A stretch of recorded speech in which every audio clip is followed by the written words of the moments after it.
Hello lovely people. आज की story है सिर कटा भूत। इससे पहले कि मैं आप लोगों को स्टोरी सुनाऊं, जल्दी से मेरे चैनल को सब्सक्राइब कर दें, लाइक करें और स्टोरी पसंद आए तो शेयर भी करें। आप लोगों को कैसी स्टोरी सुनना पसंद है प्लीज़ कमेंट करके बताएं। आपकी एक सब्सक्राइब किसी की लाइफ बना सकता है। Thank you so much. तो चलिए स्टार्ट करते हैं। मयंक एक मल्टीनेशनल कंपनी में ब्रांच मैनेजर की जॉब करता था। एक दिन मयंक को ऑफिस से घर जाने के लिए लेट हो गया था। सर्दी के मौसम होने के कारण रात भी जल्दी हो गई थी। ठंड भी बहुत शुरू हो चुकी थी।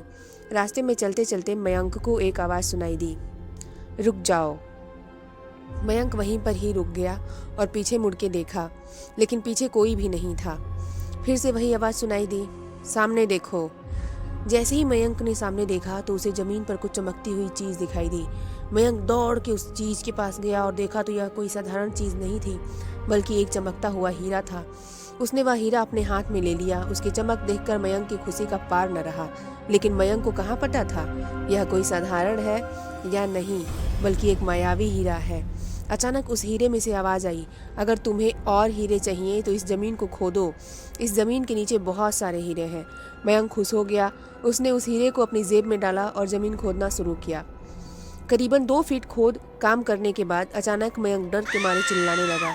इसके कारण उसका संतुलन खो गया और ज़मीन पर गिर पड़ा, क्योंकि उस गड्ढे में से हीरे मोती नहीं बल्कि किसी इंसान का कटा हुआ सिर मिला। अचानक वह सर हवा में उड़ने लगा और बोला, डरो मत, मैं तुम्हें कोई हानि नहीं पहुंचाऊंगा। मैं तुम्हें बहुत सारे हीरे जवाहरात भी दूंगा, बस मेरी बात ध्यान से सुनो और जहाँ मैं जाता हूँ वहाँ मेरे पीछे आओ। फिर वह सिर हवा में उड़ा और जंगल की ओर बढ़ने लगा। करीबन 1 किलोमीटर चलने के बाद वह सिर रुक गया। मयंक भी रुक गया। फिर उस सिर ने मयंक से कहा, इस जमीन के भीतर बहुत सारे हीरे मोती जवाहरात छुपे हुए हैं। इस जमीन पे खोद काम शुरू करो। मयंक खुश हो गया। उस जमीन को खोदना शुरू कर दिया। खोदते खोदते उस जमीन के नीचे हीरा मोती तो नहीं मिले, बल्कि उस सिर का कटा हुआ धड़ मिला। उस सिर ने कहा, अब तुम्हें एक आखिरी काम करना है, उसके बाद मैं तुम्हें माला माल कर दूंगा। तुम्हें कहीं से भी 1 लोटा खून लाना होगा। मयंक ने बोला, 1 लोटा खून? पर मैं 1 लोटा खून कहाँ से लाऊंगा? उस सिर ने कहा, चलो मेरे साथ। वो डरावना चेहरा मयंक को साथ लेकर थोड़ी दूरी पे गया। वहाँ उसे एक इंसान को जाते हुए देखा। वो सिर बोला, उस इंसान को मारकर उसका खून ले आओ। मयंक डर गया और बोला, नहीं नहीं, यह मुझसे नहीं होगा, मैं यह नहीं कर सकता। उस सिर ने कहा, अगर तुमने यह काम नहीं किया तो मैं तुम्हें बहुत बड़ी मुसीबत में डाल दूंगा, फिर तुम्हारी पूरी जिंदगी नर्क बन जाएगी। मयंक ने हाथ जोड़कर उसे कहा, मुझे माफ़ कर दो, अगर मैंने उसे मारा तो मुझे पुलिस गिरफ्तार कर लेगी और मुझे जेल जाना पड़ेगा। उस सिर ने अपने तंत्र मंत्र की शक्ति से एक छोरी और एक लोटा प्रकट किया और गुस्से से बोला, अगर तुम मेरा यह काम नहीं करोगे तो मैं तुम्हारे पूरे परिवार को मौत के घाट उतार दूंगा। मयंक ने मजबूरी में आकर उस आदमी को मार डाला और उसका खून लेकर उस सिर के पास गया। वो सिर खून को देखकर बहुत खुश हुआ और बोला, यह खून मेरे शरीर पर डाल दो। उस सिर के कहने पर मयंक ने खून को उसके शरीर पर डाल दिया। फिर कुछ ही देर में वो कटा हुआ सिर उस शरीर पर जुड़ गया। यह सब देखकर मयंक की हालत अब खराब होने लगी। वो उस भूत को देखकर काफी डर गया। जैसे ही वो भूत जिंदा हुआ तो जोर जोर से हंसने लगा और डरावनी आवाज में बोला, तुमने बहुत बड़ी गलती कर दी कि तुम मुझे फिर से जिंदा कर दिए।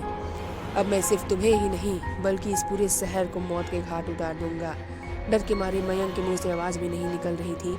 वो अपनी जान बचाने के लिए वहाँ से दौड़ा, लेकिन उस भूत ने छलांग लगाकर मयंक को ज़मीन पे गिरा दिया और बोला, मुझे बहुत भूख लगी है, अब मैं तुम्हारा मांस खाऊंगा। जैसे ही उस भूत ने मांस खाने के लिए आगे बढ़ा कि तुरंत उसका सिर धड़ से अलग हो गया। मयंक समझ नहीं पाया कि आखिर यह चमत्कार हुआ कैसे। जब मयंक ने पीछे मुड़ के देखा तो एक अघोरी बाबा खड़े थे। उस अघोरी बाबा ने कहा, जब तुम उस आदमी को मारकर उसका खून ले जा रहे थे तभी मैंने देख लिया था और समझ गया कि कुछ तो बुरा होने वाला है, इसलिए मैं तुम्हारे पीछे पीछे यहाँ तक चला आया और मैंने अपनी मंत्र की शक्ति से उस भूत को फिर से मार दिया है।